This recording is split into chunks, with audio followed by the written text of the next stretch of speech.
I don't really know how it is already the end of the month, and yet it also felt like 6 months in 1 month. I think it had to do with the fact that finals were going on, and just so much happened this month. And I also struggled with a big reading slump towards the end of the month. These past 2 weeks have been rough reading wise. And somehow I still managed to read 13, 14 books this month. Let's go ahead and talk about them. The first week of the month, I decided to challenge myself and read as many books as I could in a week. I'll link the vlog down below. And I think I managed to read like 7 books or something, 6, 7 books in that week. The first one being The Twisted Ones by T. Kingfisher. This was my third book by her, and I ended up really, really enjoying it. I think she does a really, really good job at cozy horror, and it's definitely my cup of tea when it comes to horror. We follow our main character whose grandma has just passed away, and her dad asks her if she could please go and clean out the house before they try to sell it. But once she gets there, she realizes the house is an absolute mess, and her grandma, it turns out, was a massive, massive hoarder and also a horrible woman, a horrible person. And we follow her as she starts to slowly find weird things in the house. The forest is kind of weird. And her grandma's late husband left behind a journal, which has some creepy stuff written in it. Was the old man crazy? Was he not crazy? Are there really things lurking in the woods? It was good. It was cozy. It was a bit spooky, but not too bad. And the dog was one of my favorite characters, for sure. I just love how T. Kingfisher does side characters. However, my one complaint when it comes to her books is that I feel like the endings are a bit rushed. Next, I went ahead and read All the Woods Black. I will link the vlog down below, but this book traumatized me. I did not see that coming. This is a historical fiction queer horror. We follow our main character who's a nurse, and he's a trans man, and we follow him as he gets sent to this little town to help. However, things are weird. There's a lot of religious trauma and a lot of transphobia, a lot of homophobia. It touches on a lot of things. Definitely look up trigger warnings before going into this book. Honestly, I don't even know if I would recommend going into this book. You know, you choose that for yourself. Go ahead and look at the trigger warnings, see if it's something you'd like to read. I don't regret it. I'm really happy with the ending. But I also don't think I would have picked it up if I'd known it was going to include a spicy scene with a monster. So yeah. Next, I read Traitor's Mask. I needed something lighthearted. I needed something sweet. And Traitor's Mask was the perfect book for that. This is the sweetest, most vanilla fairy tale retelling of Cinderella. It was really sweet. It was heartwarming. It was charming. I was giggling, even though I think in the whole book there's one kiss. It's very, very PG. And I needed that. I needed that. And the romance was cute. Friends to lovers. And it's a Cinderella retelling, so there's not much for me to tell you. You know, the plot is on the title. But yeah, it was sweet. I liked it. And I think I'll definitely be picking up more of Kelly Davidson's books whenever I need something sweet. Just a little pick-me-up in between all the darkness. I then went ahead and read The Dream Thieves, which is the second book in the Raven cycle. And I don't have much to say apart from the fact that I absolutely loved it. I cried, I laughed, I giggled, I squealed. I love the Raven cycle. Yeah. This has been a good month for the Raven cycle.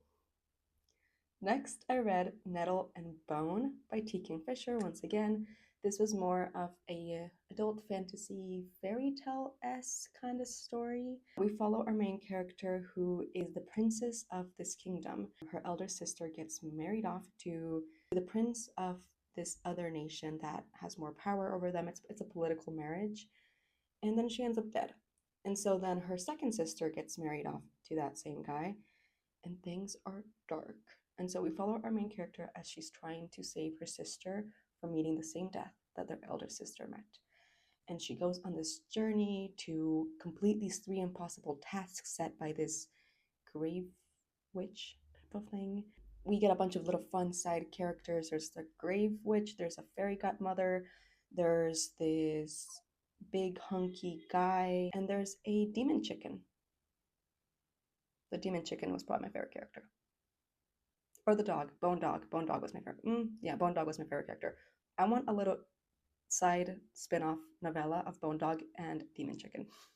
To continue with Tegan Fisher, I went ahead and read A House with Good Bones, and this was a very short, again, another little horror, cozy mystery.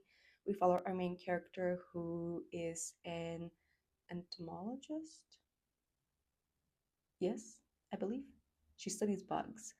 And she just got laid off work for a little bit, like 2 weeks. Her work got postponed for like 2 weeks. So she goes back home to visit her mother, and things are weird. Her mother is very different. The house is very different. Things are off. It's eerie. Is the house being haunted by the grandma? I don't really want to say much else. It's really short. Again, horror mystery, ghosts, magic. She always incorporates a bit of fantastical elements into her horror, and I like that. It was good.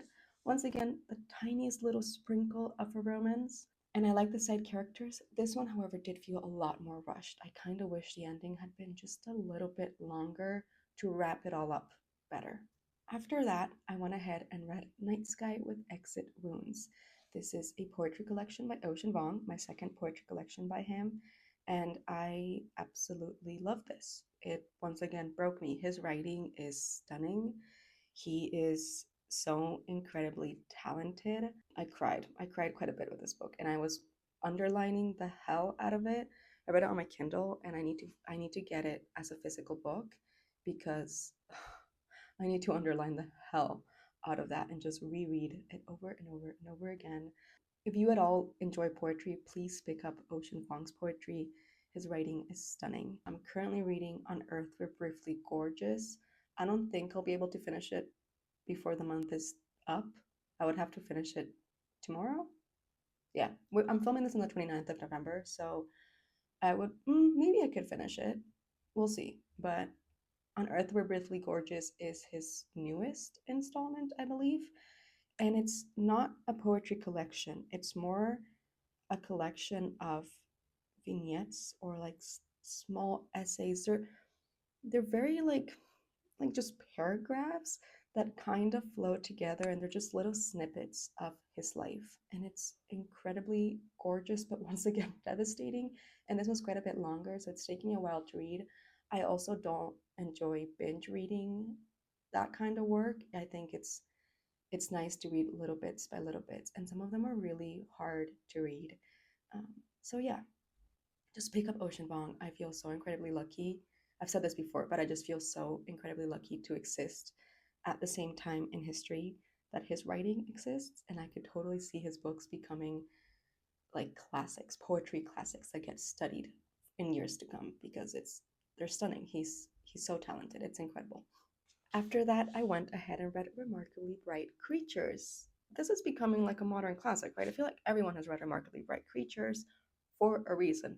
I loved it. It came at the right time. I read this while I was sick. I finished it, I think, like basically all in one night.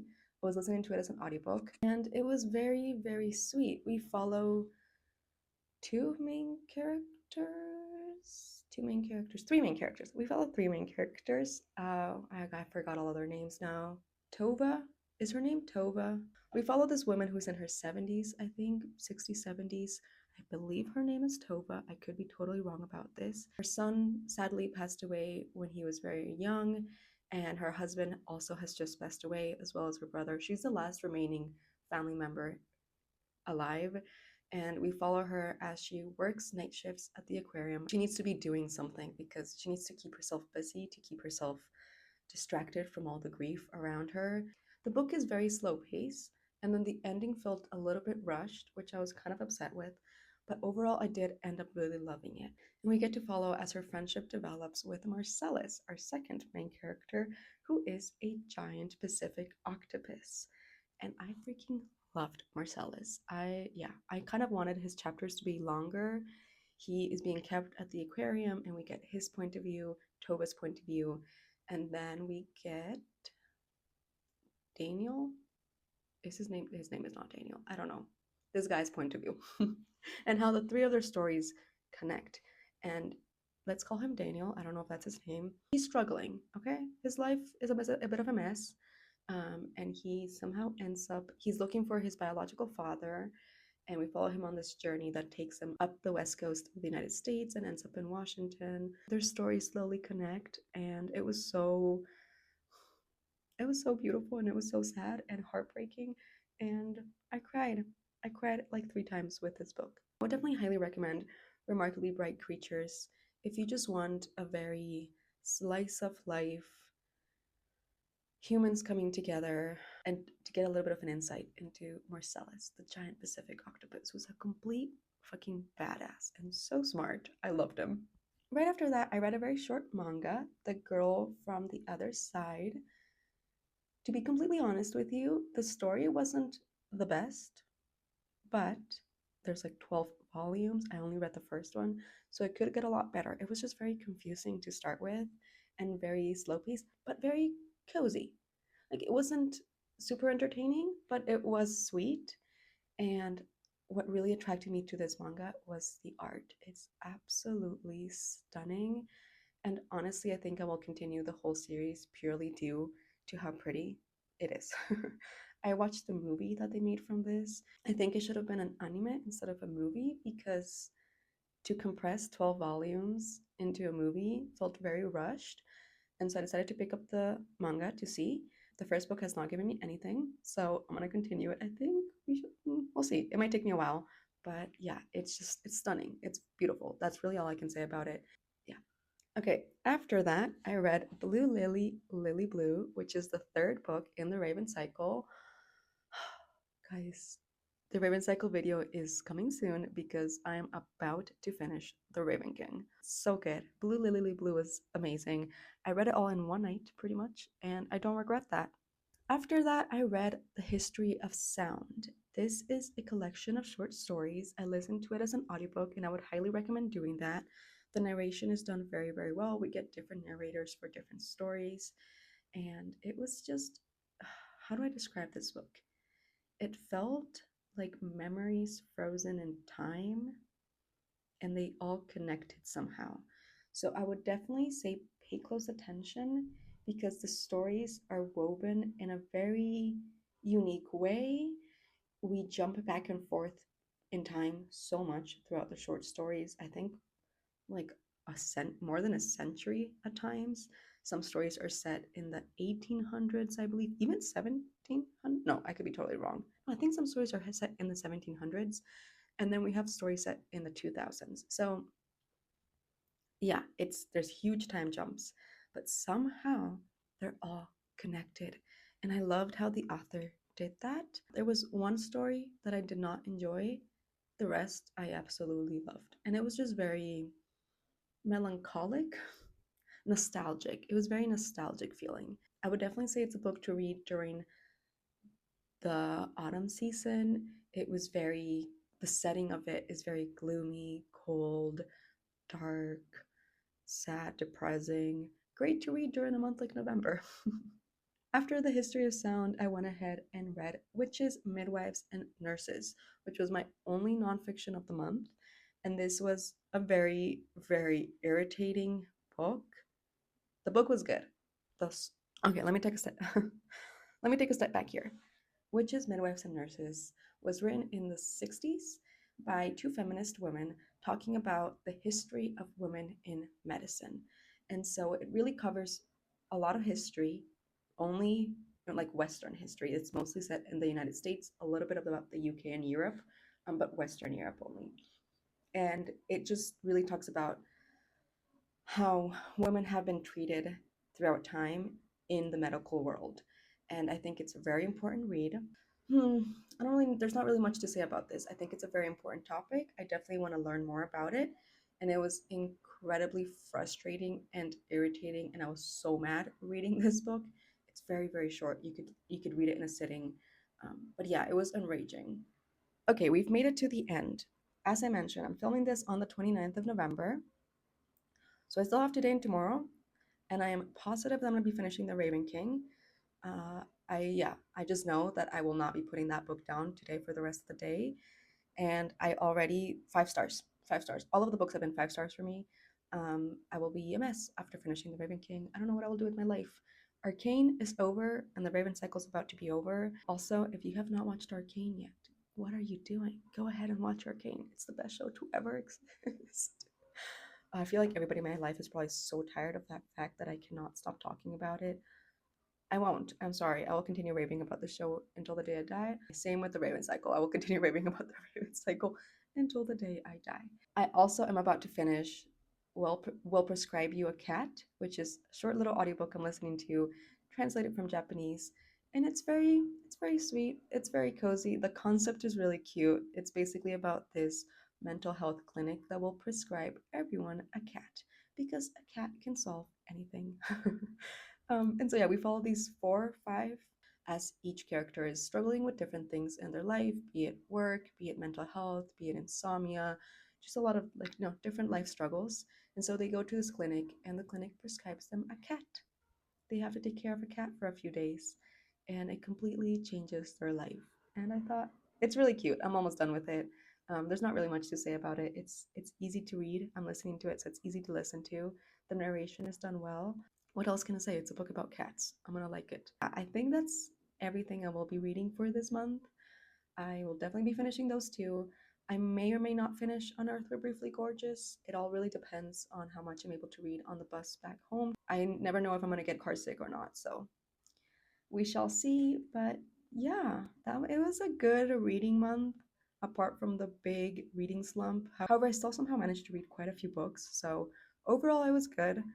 If you've made it all the way to the end of the video, thank you so much for watching. I hope you're having a wonderful day wherever you are, and I'll see you all in my next video.